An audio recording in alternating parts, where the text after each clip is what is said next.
ASUS thought, what if someone wants to buy a gaming laptop that's not really a gaming laptop? And they came up with this, the ROG Flow Z13. What we have with us is the second generation, and it is better, more powerful, and has all the bells and whistles you can expect from a gaming laptop. But is that good enough to make you shell out close to 2 lakh rupees for this machine? Firstly, the ASUS ROG Flow Z13 is not an everyday big screen gaming laptop. This is a Windows tablet with an Intel i9 chip and RTX 4090 graphics. And secondly, you can bump this up all the way to RTX 4090 using this little connector. I use this as my daily driver, and in the next couple of minutes I'm going to tell you everything you need to know about the ASUS ROG Flow Z13 2023.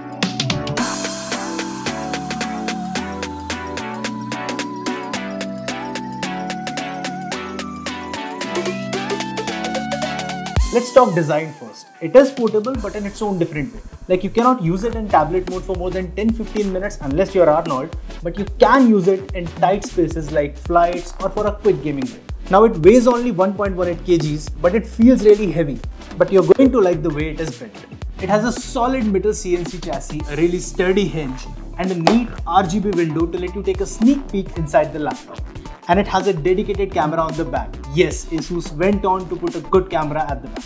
There's also a micro SD card slot and a Gen 4 M2 SSD slot built right here under the hinge. Now, Windows laptops are supposed to be upgradable, but this is so tightly packed that this SSD card is the only upgradable part on this machine. So if you're actually going to buy one, go for the higher spec variants. Now on the sides, you get the power button, volume rockers, a USB 3.2 Type A port and a headphone jack. No USB 4 for this price, but that's a slight letdown. But let's get back to the design.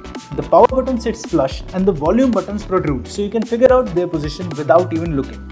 On the left side, you get a USB 3.2 Type C port for charging and a proprietary ROG XG mobile interface to connect an external GPU. Two things to note here: USB-C charging, which is good, less e-waste, and the XG mobile interface that doubles up as another USB-C port if you need it. And we will get back to this shortly. Now, coming to the display, the first thing I thought when I saw this machine was, can you really game on this display? I mean, it's a very compact screen, but you will be surprised at how capable this is. Now, the ROG Flow Z13 gets a 13.4-inch touchscreen IPS display with QHD Plus resolution and 165Hz high refresh rate. Now, ASUS has come up with the Nebula branding for its displays. So when you see Nebula, you know it is a high refresh rate screen with DCI-P3, Pantone and TUV Rhineland certification. And this bad boy gets the Nebula badge. Now it is a 16:10 aspect ratio display, which makes this tablet taller. It is good for office work, but you will notice black bars when you're watching widescreen content. So the display is not a problem, but the speakers are. You see, they have a lot of detail if you're in a closed, quiet room, but if you're in an open space, you might not hear things clearly enough. But that said, if you are a serious gamer, you have a 3.5mm headphone jack and high-speed Bluetooth at your beck and call. And yes, this is an ROG machine, so there will be gaming. But before we talk about gaming and usable performance, let's have a look at the specs and the benchmarks.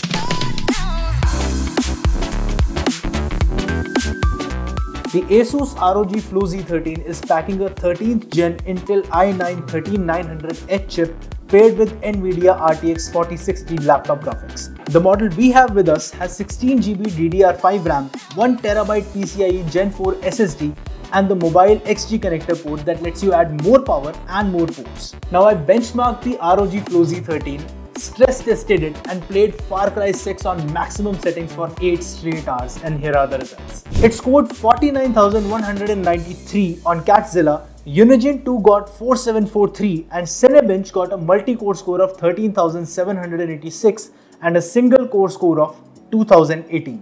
Even at maxed out settings, there is hardly any frame drop, and you will appreciate the high refresh rate screen when you game at it.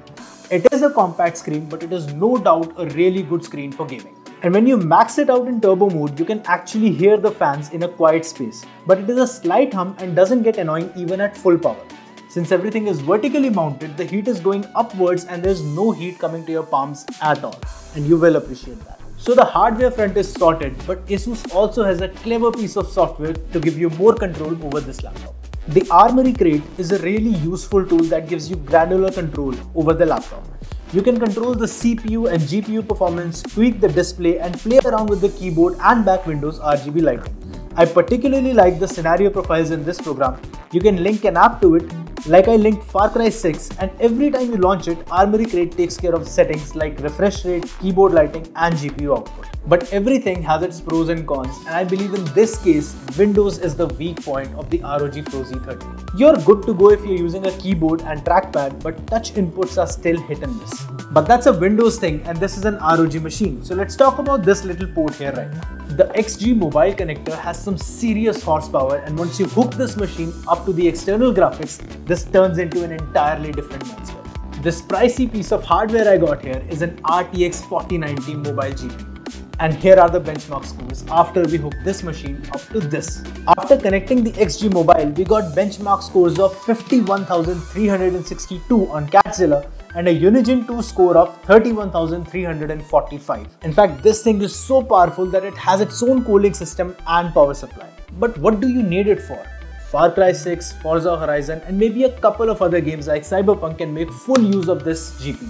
Other than that, this is a really expensive dock for the ROG Flow Z13 and gives it a plethora of more ports. The XG Mobile has a gigabit LAN port, HDMI 2.2, 3 USB 3.2 Type A ports, 1 SD card slot, 1 USB 3.2 Type C port. So if you decide to buy this, you're never going to run out of ports again. So far, you must be thinking, where did ASUS compromise if they made such a good machine with a good display, powerful specs and such crazy engineering as the XG mobile interface? The answer is battery. In my mixed moderate office usage, I got roughly 4 to 5 hours of battery life. Even at the most power saving settings, it has just enough juice to let you use it for a couple of hours before you have to plug it in again. And this is a big issue because the more you have to charge it, the faster your battery health drops. And once ASUS fixes this, this will be a whole different machine altogether. So let's have a rundown of the goods and bads of the ROG Flow Z13 with some cinematic shots. What's good is that it has a unique design, good display, powerful specs and performance, it can take long sustained heavy usage, has the necessary ports more or less. ROG XG mobile interface is a nice addition too. Now what could be better is the battery life. It could become more tablet friendly, it costs a lot and the touch and stylus inputs could be really better. There's no USB 4 for the price and the rubber seal on the XG mobile is not attached to the device, so it is easy to misplace. With that said, we are yet to see Windows machine take such a power leap. The ASUS ROG Flow Z13 has its shortcomings, but it certainly leaves a mark. Of course, you can buy more proper gaming laptops like the ROG Zephyrus G16 or the MSI Titan and even save some money on it. But you're not going to get this unique form factor for any other price point. ASUS is heading in a really good direction with this laptop and I can see that vision happening in the coming years. But for now, I think it is a style statement, do it all and a good but pricey machine. So let's say it was lighter, had more battery life and a more affordable price tag. Would you buy this laptop? Let us know in the comments. And if you like this video, then subscribe to this channel for more content.